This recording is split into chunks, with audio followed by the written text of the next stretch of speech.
Joining me now, the defence lawyer Tim Rustem and Jane Cooper, Operations Manager at Refuge, the domestic violence charity.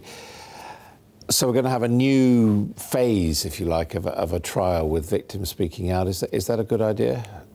I think for some victims and sometimes in court, I think it will be helpful.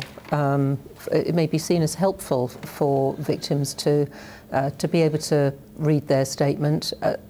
As your introduction said, victim impact statements, victim person statements are not new. They're one of the developments in recent years as everybody has been trying to improve confidence in the legal system. I mean, what in your view is the purpose, or should the purpose be, of people reading out their statements? Is it to, you know, plea for a bigger sentence against the person who's harmed you or your family, your business? Is it to clear the air, to have your say, to feel you're more included? What is the purpose? I'd say, contrary to the person who was interviewed in your lead-in, a gentleman who said we can all plead for longer sentences. Well, his daughter was murdered. No, that's absolutely not the case. They are a formal opportunity for victims to communicate to the court how the crime has affected them, the impact it has made on them. And government have clearly set out checks and balances around this. Victims are not to be pleading for particular sentences. And so for victims who historically have been absent from trials, trials have been all about the defendant.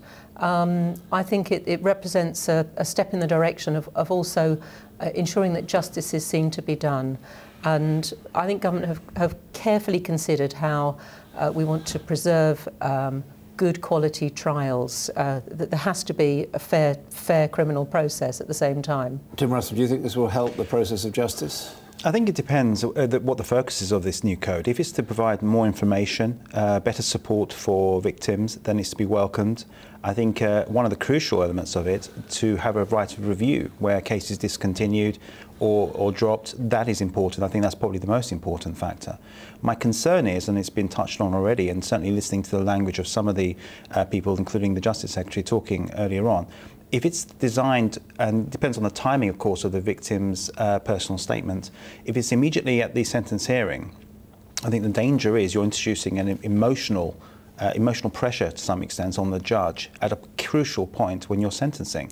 If it comes after the sentence hearing, then of course nobody can really object to that. But I mean, a lot of people would say, in the case of the man speaking there whose daughter was murdered, if there's emotional pressure on the judge to be a bit tougher, then good.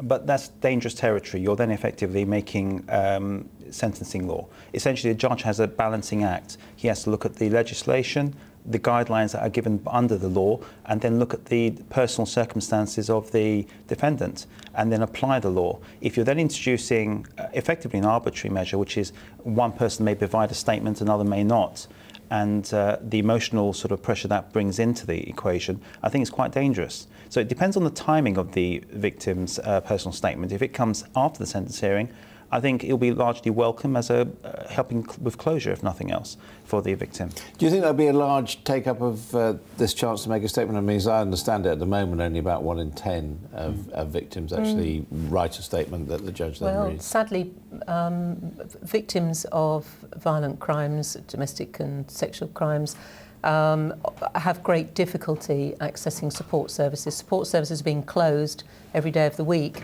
so they're often have minimal support through the proceedings. Refuge supports 3,000 victims at any moment, 3,000 women and children at any moment, and on any day of the week we'll be assisting a victim somewhere who wishes to make a victim personal statement. I think judges are big enough and seasoned enough to be dispassionate and give careful, objective consideration to all the evidence that's brought before them. The matters they're hearing and having to decide are inherently emotive. Crimes of rape, crimes of serious domestic violence. It should be said that, I mean, this also applies to businesses that are, I mean, there are more businesses that are victims of crime, I think, than there are individuals. I don't personally think we need to protect judges from getting a bit emotional as they judge a crime. And I think that there is a place for victims to be able to make these statements subject to the checks and balances that government have built in, and for us to redress this absence from victims in the justice system. I think the suggestion that victims don't have a say is wrong. I mean, they clearly do at the moment. A victim will come to court, will give evidence that will be heard by the judge, who will bear that in mind when it comes to sentence. On top of that, we have victim impact statements already being given, and you have a discretion by the prosecutor and the judge as to which elements of that are to be read out and taken into account. I think the danger is that if you introduce a system where at the moment there's about a 9% take-up rate, where in one case you may have a victim come into court, deal with this in terms of providing a statement, another case where you don't, for very similar offences. I mean, would the statements be vetted in any way before they're given? Is that There's a formal process for submitting statements and for what can and can't be included. You can't send in a statement and say, you know, lock him up and throw away the key. So that might not give people a satisfaction. Some people that they're are very looking disappointed, I'm sure. If this is about tougher sentences, that's a separate issue, and that should be dealt with through a change in the legislation and sentencing guidelines issued down to the court. I think it's very dangerous if we use this, as some of the people have said already, to bring a greater sort of balance to the sentencing process. I think if it's about information, assistance, support to the victim, it's to be welcomed. Okay, thank you both very much. Thank you.